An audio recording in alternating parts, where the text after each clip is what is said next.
You're listening to Nutrition Matters podcast with Paige Smathers, registered dietitian nutritionist. Nutrition Matters podcast explores how to approach food and your body in a whole new way. I interview people who share stories and expertise in rejecting diet culture, making peace with food, and discovering a more positive, realistic, and sustainable approach to health and well-being. I'm Paige Smathers, registered dietitian nutritionist and owner of Positive Nutrition, an in-person nutrition therapy practice in Salt Lake City, Utah. I offer free resources, including this podcast, a blog, and posts on social media. If you're local to Salt Lake City, check out our services and availability for appointments, and keep your eyes out for in-person groups on mindfulness, intuitive eating, body image resilience, and more. Go to positive-nutrition.com and hit subscribe if you'd like to keep in touch. I also offer online courses covering topics like the science of nutrition, mindfulness, and healing your relationship with food. Check those out at positive-nutrition.com/academy. If you like what you hear on the podcast, you can make a difference by leaving a review, sharing with friends and family, or making a donation. Thank you so much for your support. You can also find me on Instagram or Facebook if you'd like to have a little more food for thought at Paige Smathers RD. Thank you so much for listening. Hi, everyone. Welcome to Nutrition Matters podcast. This is Paige Smathers. I'm your host, and I'm super pumped to bring you this conversation all about hitting diet rock bottom with my friend Jennifer McGurk, who is a registered dietitian in Nyack, New York. She is the owner of a private practice in Nyack, New York, and she's also the host of multiple online courses, some for individuals, some for professionals. You can find her work at eatwithknowledge.com and also pursuingprivatepractice.com. Jennifer and I chat about what it's like to hit diet and body image rock bottom. How do you know? How do you detect if you're there? We also talk about what you can do, like what are some practical steps you can actually do to kind of work through rock bottom. And I really loved this conversation. We talked about the scale. We talked about putting weight loss on the back burner. We talked about what does it look like to heal your relationship with food. So these are a lot of questions that I work through with clients, and a lot of questions that I get just on social media and through emails. And I'm really excited to put a resource out there that kind of highlights a lot of common questions we both get as dietitians in this space. So thank you so much for joining me. Before we dive right on in, I do want to mention that this month for the Positive Nutrition Academy, I'm putting on a webinar for registered dietitians. I reference it just a little bit in this podcast episode. It's called Navigating Burnout for Registered Dietitian Nutritionists. And I'm actually really excited about this because there's a lot of really great things that we can do as clinicians to help us maintain our energy levels and stay true to our values and kind of assess where we are as far as our feelings of burnout. And so as I've studied this and dove into it, I've just been really excited about this topic. So check that out.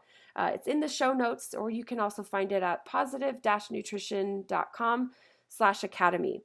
Now, if you're new to the podcast, or if you're not sure what I'm talking about with the Positive Nutrition Academy, what that is I have 3 online courses in the Positive Nutrition Academy right now. Those are longer courses. They take you a while to work through. I have one about the science of nutrition called Positive Nutrition 101. I have one about healing your relationship with food called Positive Nutrition for Life. And then I have one about mindfulness and eating called the Mindful Eating Workshop. All 3 are different and fun and have lots of cool things about them. So check those out. The Academy also puts on a webinar every single month. So you can either sign up for the webinars as they happen, or you can also look back at previous webinars that are recorded and available through the Academy. So I have some in the Academy for lay people and some for clinicians. These are around an hour long, and they're anywhere from about $20 to $45. So those are fun. If you have if you need help with meal planning, or if you're confused about what intuitive eating is, or if you're a clinician who's interested in acceptance and commitment therapy, check it out. There's lots of great resources there and more to come. So this month, the month of July, is all about burnout for dietitians. So check that out.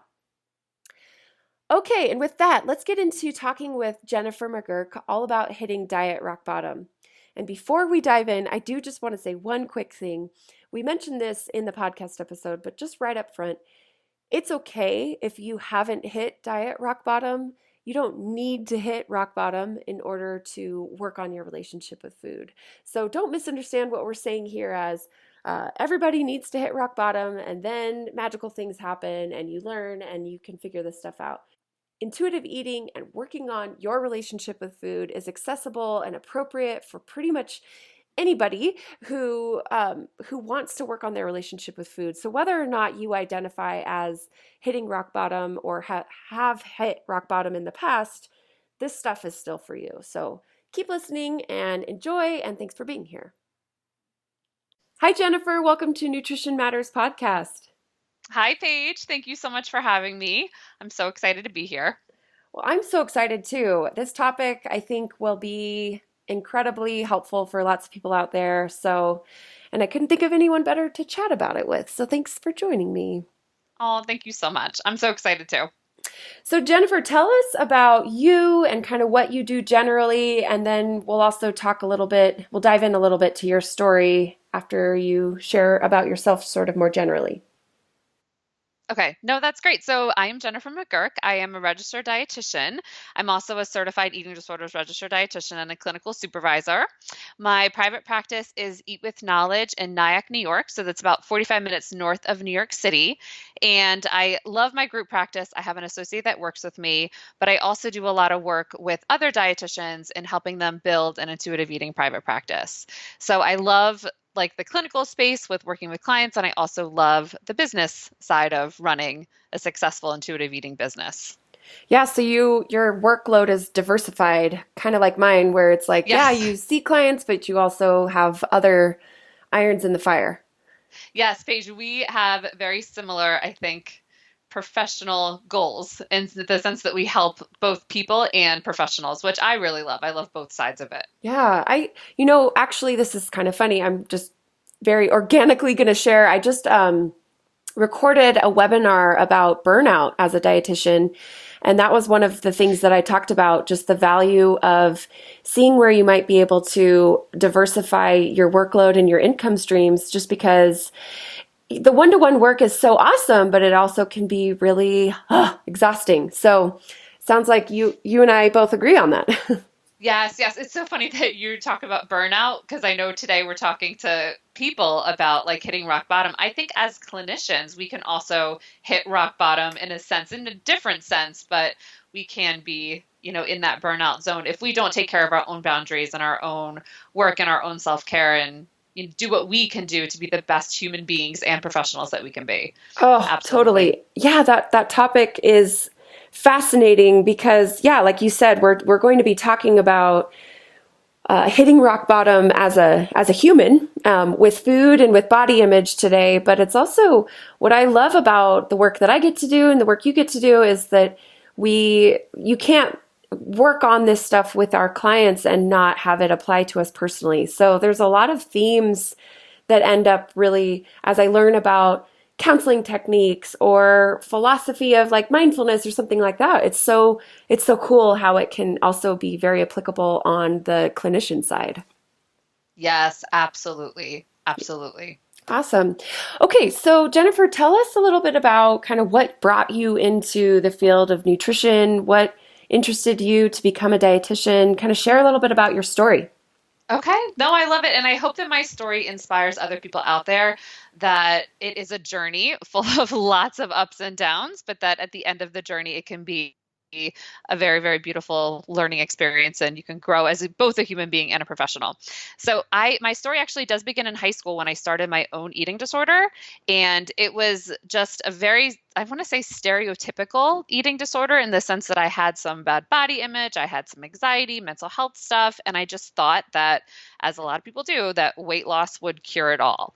So I started a really, really restrictive way of eating that turned into more binge eating disorder as I got like through my senior year of high school and also into college. And of course, being the personality that I had, I thought being a dietitian and being a nutrition major would really help me solve everything that was going on in my life with nutrition. So that's actually how I got to be a nutrition major at Penn State University, struggling with food and body image issues. But I'm so happy that that was my actual path, because when I was about 23, 24 years old, I did hit my own rock bottom, got myself into treatment, got therapy, and just really blossomed into this professional that is all about eating disorder recovery and intuitive eating for other people, because I've lived that story and I feel so thankful that I've recovered, and I want to share that with everybody else. So you were already a dietitian when you went into treatment, is that right? Yes, yes. So I was a dietitian for, I think it was 6 to 9 months. I was a very, very new dietitian. So I struggled in high school, internship, and like the first part of my career, I was a diabetes dietitian, like as my first job. But it was a very much, I don't want to say traditional, because I feel like traditional is changing. I really feel like it's finally changing when I say traditional dietetics. But I was a very traditional dietitian in the sense that I focused on weight loss, and with diabetes back then, it was so much like, oh, lifestyle changes. And I have that in quotes because I know so much more now. I don't like to use those terms, but it was very much all about like helping people lose weight. And in the background of myself, I was struggling as well. So when I decided to get help, it's kind of at the same time that I found intuitive eating. Like I found intuitive eating. I said, I really, really want to be an intuitive eater. I want to get over this food stuff. I want to recover. So at the same time, like I was on my own journey with my eating disorder, and then also realizing that I didn't want to do this traditional dietitian role anymore. And I wanted to step into more of a weight inclusive, health at every size role, because those principles really helped save me. I wanted them to help other people. Yeah, wow, that sets the tone for understanding like why you feel so passionately about sharing this message. It's like very personal for you. Oh yeah. I mean, I have to say it saved my personal life and my professional life very, very, very much at the same time, because I was feeling like as a dietitian back then, like this isn't working. I don't really like it. I'm just not passionate about weight loss. Like it doesn't work for me. It doesn't work for anyone else. Like what am I doing? And then finding like the health at every size approach and finding weight inclusive and finding intuitive eating, that was just, it spoke to me so much, not only as a person, but as a professional. And I didn't even realize, I mean, it sounds so silly because I feel like looking back 15 years ago, it was very much a radical approach, but it was so amazing to find something that really spoke to me and that helped heal my relationship with food. And then I could actually put that into practice for my professional career. Oh, that is so meaningful to have it affect you in your professional and personal domain. Like that's, I mean, I couldn't think of something more life-changing. Yeah, no, like I said, it's a journey and full of ups and downs, but I would not change it for the world. It gave me so much of a great perspective being a client. So what did diet rock bottom look like for you? Like when you say you Yeah, hit your own rock bottom, what was that? As much as you want to share. yeah. So I don't mind sharing it all because I mean, if I do share, hopefully it helps someone else out there. But my eating disorder that I struggled with was binging, and I feel like I just had this one really crazy week. And I remember, things after work every single night. And I was trying to be so quote unquote good during the day because we were all eating out and, going out and having a really good time after work. And I think I had something Monday, Tuesday, Wednesday, Thursday, Friday. It was just a very social week for me. And by the end of the week, I was just feeling so out of control with food. So that was rock bottom. And I still remember finding a therapist on, it wasn't Health Profs because that's actually what dietitians use, but it's Psychology Today, finding a therapist, and got myself into treatment that Friday night. I emailed, I was like, I don't want to live like this anymore.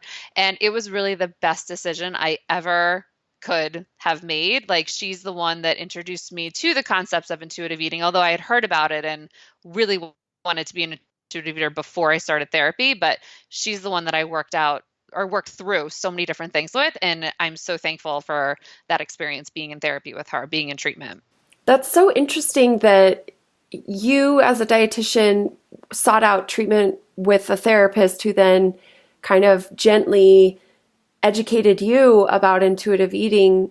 The reason I highlight this is I have so many clients coming in working with me with a great deal of shame, and they're like, well, I already know a lot about nutrition. I just don't just don't do it. Right. That's something I hear all the time. And I like to tell my clients, like, sometimes you know a lot and that doesn't necessarily mean that you have it all figured out, or that on a practical level, it looks, quote, healthy. And by healthy, I just mean balanced and healthy for you as a human being, as a whole human being. So I love that. Thanks for sharing that. Go ahead. Yeah, no problem. And I actually wish I saw a dietitian back then. I mean, this was so long ago. This was almost actually probably 13, 14 years ago. I wish I saw a dietitian back then. I actually have had dietitians in my practice, and I feel like it is so amazing to work with other people that are in the field. Like, that's a whole nother podcast episode in and of itself, but it is so rewarding, and there's no shame in getting the help that you need. And I want people to know that from the bottom of my heart, like, the help is worth it. It's not all educational needs. It's a lot of it is more like the art side of it, I like to call. So the part that's like, okay, what does this look like in real life? And how do I navigate this thought? And what about that, and some of that is not like fact versus fiction and logic. Some of it's more like heart work, Definitely. Okay. So thanks for sharing that about your story. And it really makes sense why you have gone down the career path you have. And also, I'm sure why you are so excited about working with other clinicians to help them kind of have successful practices to be able to do this work in their own communities and in their own circles. So I totally get it. It makes a lot of sense. Yeah. So let's talk about hitting rock bottom in general. What, in your experience as a dietitian, what do you think of that, as far as you shared your personal experience with it, but what does it look like for, sort of in general terms? How does someone know, wow, I've hit diet and body image rock bottom? Yes. Well, so I think, first of all, it could be either like an event, like a one-time thing where okay, this is it for me. Or I think it could be just a range of time where you look back and say, I've had the worst month ever, or the worst week ever, or the worst whatever it is, like a time range. And I think that rock bottom for me is when your life is really impacted. Like, there's something going on that you either want to do, want to go to, or you feel like you have to do certain things and you just cannot do the life thing that you want to do because of the way that you eat. And I would say because of the eating disorder, because of the disordered eating patterns, like, that will hold a person back when it comes to living the life that they really want to. Yeah. And as you were talking, I just felt the need to sort of say right up front, we're going to be talking about hitting rock bottom and practical things you can do if you feel like you're resonating with that idea of hitting diet and body image rock bottom. But I also want to say, if you hear us explore this concept of rock bottom and you're like, but I don't feel like I've hit rock bottom, like I'm not there yet, so maybe I don't need a change or something like that. I just want to say, like, you don't need to identify as hitting rock bottom in order to work on your relationship with food, right? So don't hear us say, okay, this is how you know you really need help, and then assume that means that you don't need help because you're not identifying with what we're saying.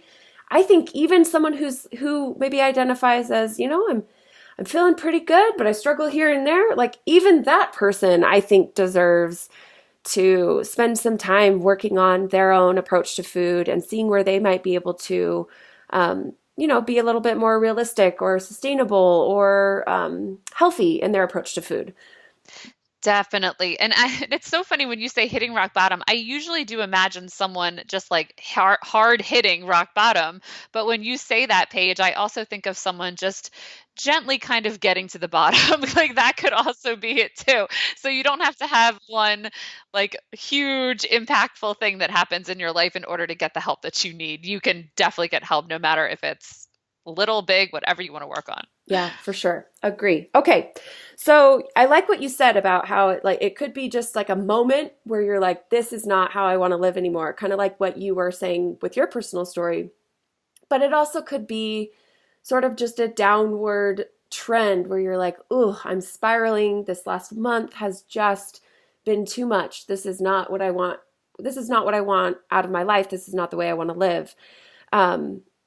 So what about the idea of like are there physical signs or are there emotional signs? You kind of mentioned if you're not able to go to the events that you want to go to or live the life you want to live, if you're isolating.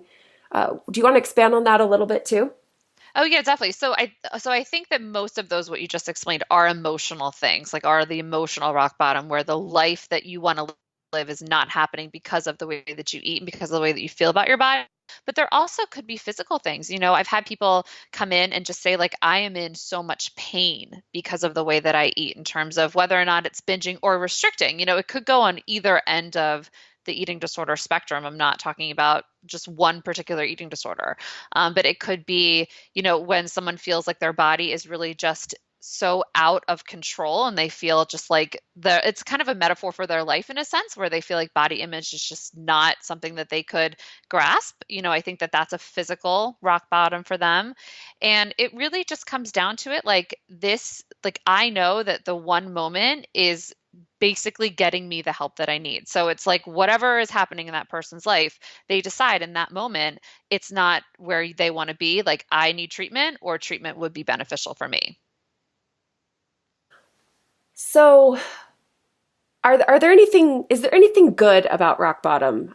I'm just curious to know what you think about that. I would actually say that a lot of good can come from rock bottom. I know that that sounds really crazy sometimes when we think about it because we don't want our clients to be in physical or emotional pain. But sometimes hitting rock bottom is the thing that gets them into treatment or gets them the help that they need when they say, I need a professional helping me. Because so much of the time, like you brought up before, people think they know what to do, but having a professional help them can be so life changing. So just getting into treatment, maybe even hearing about how the pursuit of weight loss is not helpful, hearing how dieting doesn't work, hearing that support is really beneficial for any eating disorder, that rock bottom, quote unquote rock bottom, can actually be the start of someone changing their life. Oh, absolutely. Totally agree. I would just add too that, when I have a client who isn't quite sure whether or not diets work, they're kind of on the fence about it. Mhm. That that is actually sometimes harder for us to get into the good work of creating patterns with eating that are positive for them and that feel good in their body and that give them the energy that they want. That can actually take longer as a process when someone is still sort of skeptical about like, I'm like a little bit, I have like one toe in, but one toe out. So not that I want people Yeah. to hit rock bottom, but if someone's listening and they're like, oh my gosh, yes, I've hit rock bottom, I kind of think that there's something positive about being just totally convinced that, okay, I know for sure that diets don't work, and so there's got to be a better way. Sometimes the work that I do with clients just is a lot easier when someone already knows that. Yes, I feel like if that is still the case for someone, they might have a little bit more shame than someone that has said diets do not work. Like if someone has one foot in, one foot out, they might still be dealing with like the guilt and the shame that it's their quote unquote their fault. But if someone is saying like finally there's something to blame here, it's the diet, it's not me, I feel like that actually takes the shame away. Yeah, for Yeah. sure. And it's so helpful to know like, yeah, if you're experiencing this diet rock bottom, like there's a reason we're podcasting about this right now. It's not because you're an alien weirdo who you're the only person on this planet who's ever felt that way. Like this is a very common experience. And it's easy when you're in the middle of it to be like, why me? And what am I doing wrong? And I'm the worst. I can't believe it. But I hope that people walk away knowing this is actually maybe a little bit positive. And in retrospect, let's say 5 years down the road, you really might look back at this time and be like, that's a moment in my life where things changed, where I changed directions. And if I didn't feel that way, maybe it would have taken me longer to make this shift and to start working on my well-being. Yes, absolutely. Cool. Yes. So let's see. Tell me about, so we talked a little bit about what's positive about hitting rock bottom, but let's just paint the picture of how difficult this can be and kind of what it might feel like and what people might go through emotionally and mentally with this process of, even grief involved with, oh, diets don't work. Wait a minute, what does that mean Yes. for me, right? That's an emotional thing. Yes, yes. So I have to highlight one of our colleagues, Meredith Noble. She has the best blog post on grief when it comes to recognizing that diets don't work. And I could talk about that blog post all day because what she says, she has 4 bullet points, I distinctly remember, I'll link to that it. are, Will you send it to yeah, me? yeah. Yeah. Yes, I'll send it to you. But basically, she talks about how the process of grief is so important to go through to grieve the fact that the pursuit of weight loss is no longer helpful for you. And that can bring up, so much about past and how much time someone has wasted with weight loss. It can bring up the fact that this is a body that I may live in, which of course our society tells us is wrong. And that can bring up a lot of grief for a lot of people. And it doesn't necessarily feel good. Like we're talking about hitting rock bottom as a positive thing. And I feel like looking back in hindsight that's really true for a lot of people. But in the moment, it can feel like the toughest part of someone's life. Yeah, for That sure. this is just not what it's meant to be for them. Like they can feel like it's not what's meant to be. Absolutely.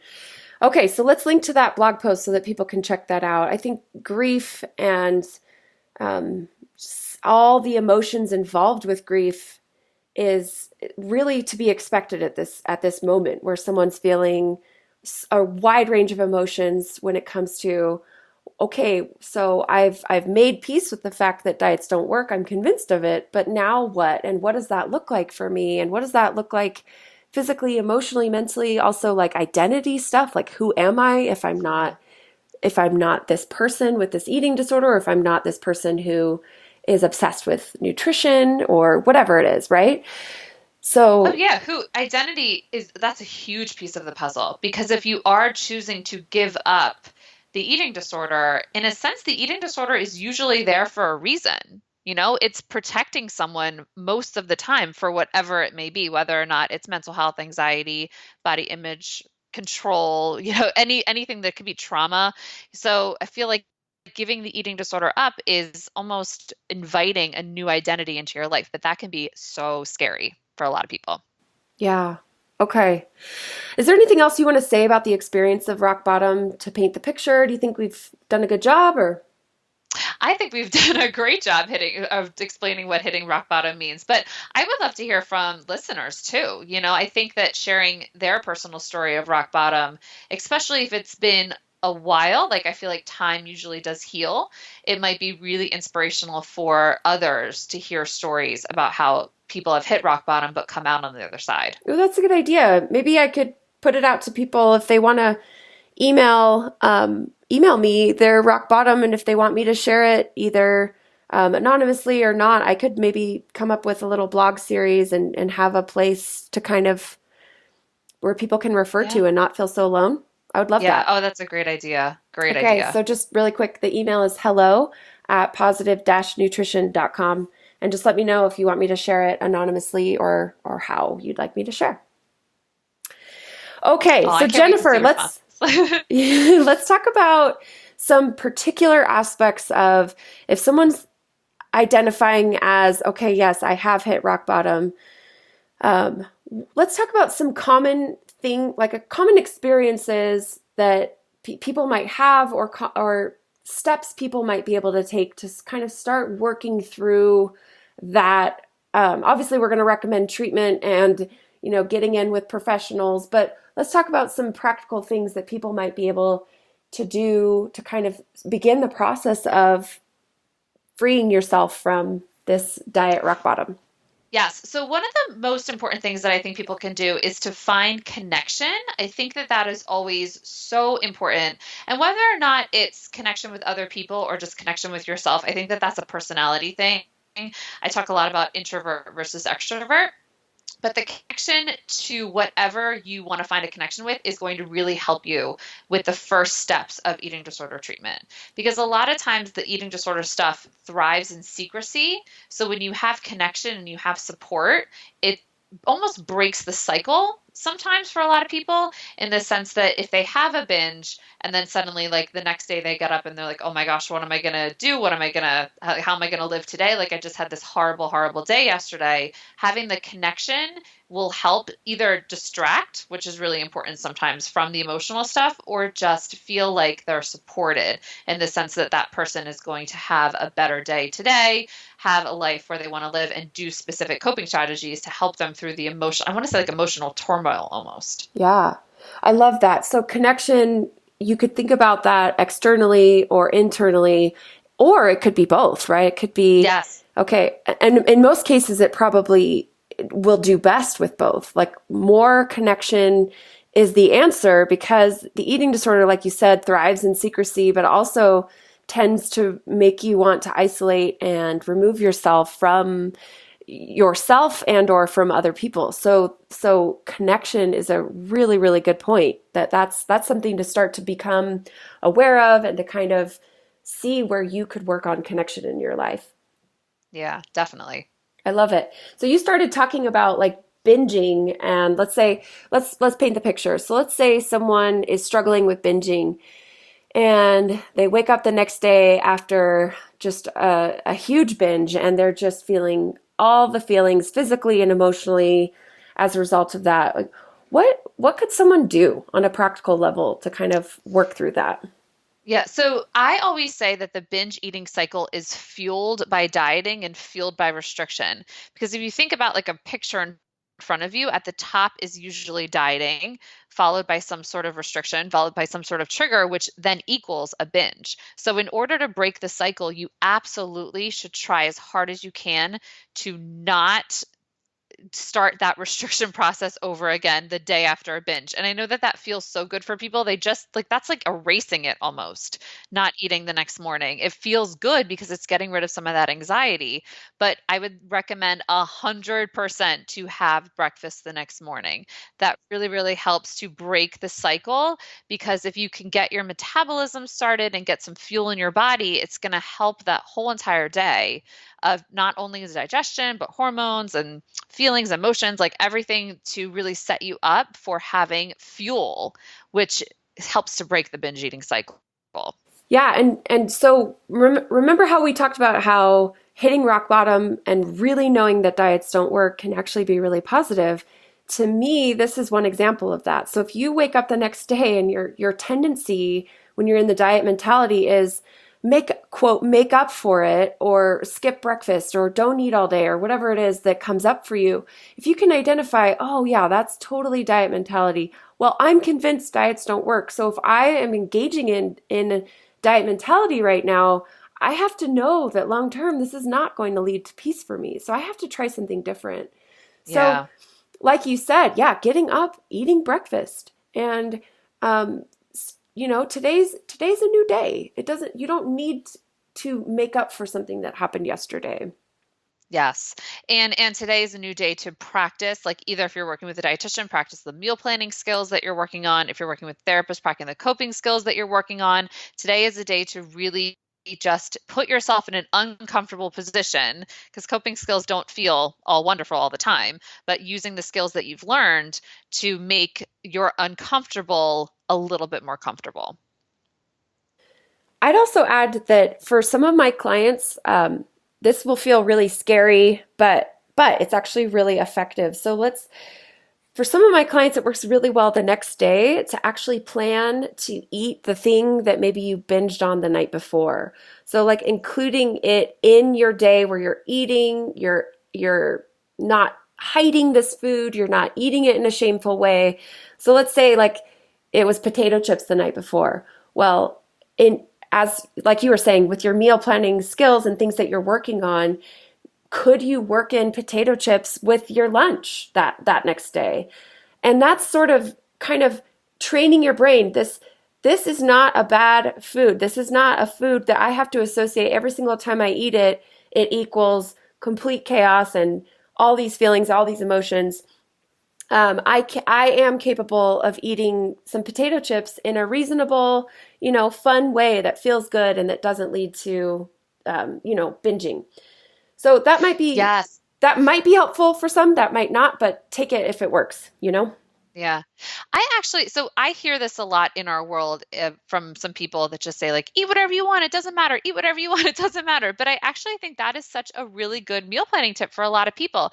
Yes, we do want people to eat whatever they want, but usually that is the end goal of the process. And sometimes people can't necessarily jump to that without doing something like you just said, in terms of having a balanced meal with part of that meal being the binge food. And I think that that sometimes is step number one for a lot of people. Yeah, and I think like mentally and brain wise, it's really positive to kind of teach your brain this food can be eaten out in public in the midday with all kinds of other foods in addition to the other things I'm eating at lunch. This doesn't need to equal a binge food necessarily. Yes. Yes, absolutely.